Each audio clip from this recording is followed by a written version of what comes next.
हम जानते हैं कि एथेनॉल की प्राइस रिवीजन इस साल के लिए अभी तक सरकार ने नहीं की है और माना जा रहा है कि आने वाले समय में वो ऐलान किया जा सकता है। और साथ ही साथ सरकार मक्के से एथेनॉल बनाने को भी बढ़ावा देना चाहती है। पॉलिसी भी तैयार है, लेकिन पोल्ट्री इंडस्ट्री कह रही है कि सरकार पहले मक्के पर लगी इंपोर्ट ड्यूटी को हटाए। क्या है इसके रीजंस, कैसे भाव में मूवमेंट है, किस तरह से पोल्ट्री, फूड और फ्यूल को यहाँ पर सरकार देखती है, पोल्ट्री इंडस्ट्री की किस तरह की अपील है और मक्के से एथेनॉल बनाने का रास्ता कितना आसान है।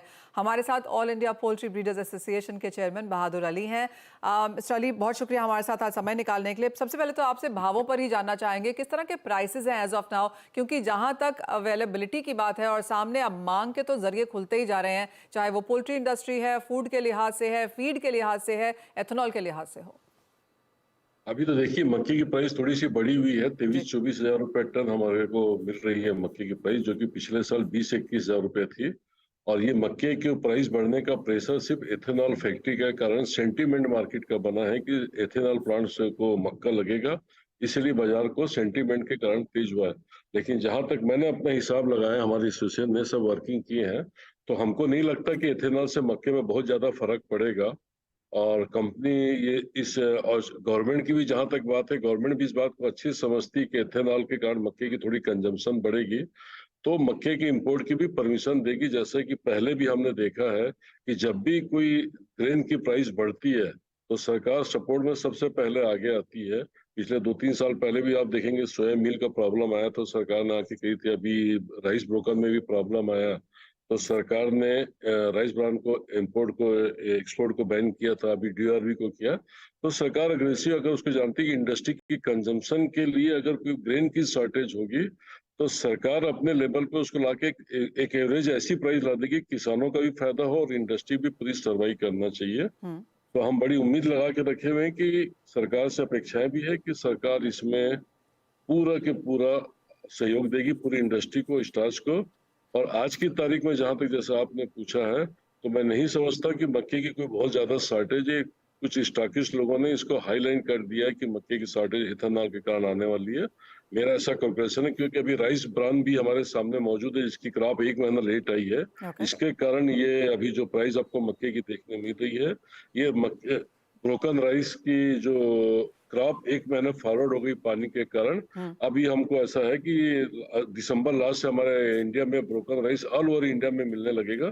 तो मक्के की दवाई पे, मक्के के रेट पे प्रेशर होगा, निगेटिव प्रेशर आएगी, मक्के की 2000 रुपए टन प्राइस कम होगी, ऐसा मान के चल रहे हैं। और इसके बाद भी अगर कोई प्रॉब्लम आता है तो सरकार हमारे को मक्के को, हमने सरकार को भी अप्लाई किया है कि इसमें से इम्पोर्ट ड्यूटी फ्री करके हमको इम्पोर्ट की परमिशन दे। एब्सोल्युटली।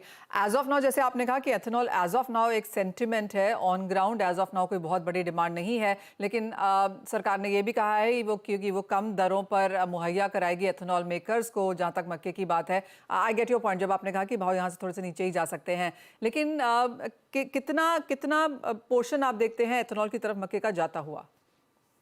अभी इस साल हमने अपने एस्टिमेट किए 7 से 8 लाख टन मक्का जाएगा इथेनॉल के तरफ में। तो उसके रिप्लेसमेंट हमको करेगा ब्रोकन राइस करेगी, कि हमको हमारे पास इस साल 10 lakh tonne broken rice paddy की क्रॉप इस साल 50 लाख टन एक्स्ट्रा हुई है। तो उससे हमको 10 लाख टन हमको ब्रोकन राइस हमारे इंडिया को एक्स्ट्रा मिलेगी। और आज हमारे देश से जो लाखों टन माल हमारा ब्रोकन राइस एक्सपोर्ट होता था वो बंद हो गया है। मक्का जो एक्सपोर्ट होता था पिछले साल 35 लाख टन मक्का एक्सपोर्ट होता है, वो भी अभी इस साल नहीं हो रहा है। तो ये सब रिवर्स प्रेशर आएंगे हमारी इंडस्ट्री को। और हम सोचते हैं कि मक्के के ऊपर ऐसा कोई ऐसा प्रेशर नहीं आने वाला है कि पूरी पोल्ट्री हो चाहे आपका स्टार्च फैक्ट्री हो, किसी को भी बहुत ज्यादा प्रेशर आएगा। अगर कहीं कोई एस्टिमेट गवर्नमेंट का जो मक्के का प्रोडक्शन का है, कहीं एस्टिमेट कहीं गड़बड़ हो गया, तो गवर्नमेंट बिल्कुल इस बात के लिए रेडी रहती है कि जब भी कोई क्राइसिस आता है तो गवर्नमेंट इंपोर्ट के में सपोर्ट करती है इंडस्ट्री को बचाने के लिए।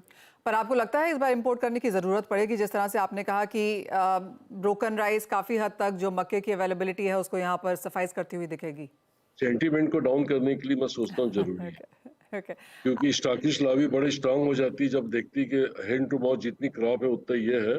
तो गवर्नमेंट ऐसे टाइम पे सेंटीमेंट को डाउन करने के लिए लाती है ताकि किसानों को भी नुकसान मत हो। एक ऐसी प्राइस मैंने देखा हूँ हमारी केंद्र सरकार का कि एक ऐसी प्राइस किसानों को भी देना चाहती है और हमारे इंडस्ट्री को भी देना चाहती है, ताकि दोनों हैप्पीनेस इंडेक्स मेंटेन रहे।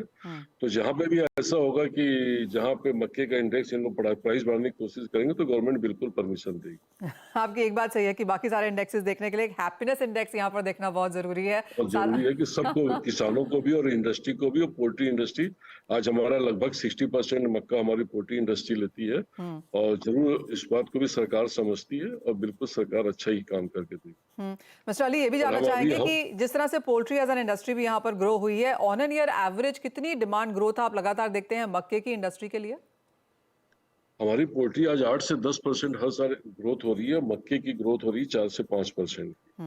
लेकिन इस पिछले 2 साल से हमारी मक्के की प्राइस बहुत अच्छी मिल रही है, तो किसानों का झुकाव मक्के की ओर बहुत स्पीड से बढ़ रहा है। तो हम सोचते हैं कि हमारी इंडस्ट्री की ग्रोथ को किसान लोग मैच करके हमारी इंडस्ट्री की डिमांड को पूरी करेंगे। जैसे इथेनॉल से भी डिमांड बढ़ी तो प्राइस बढ़ती है।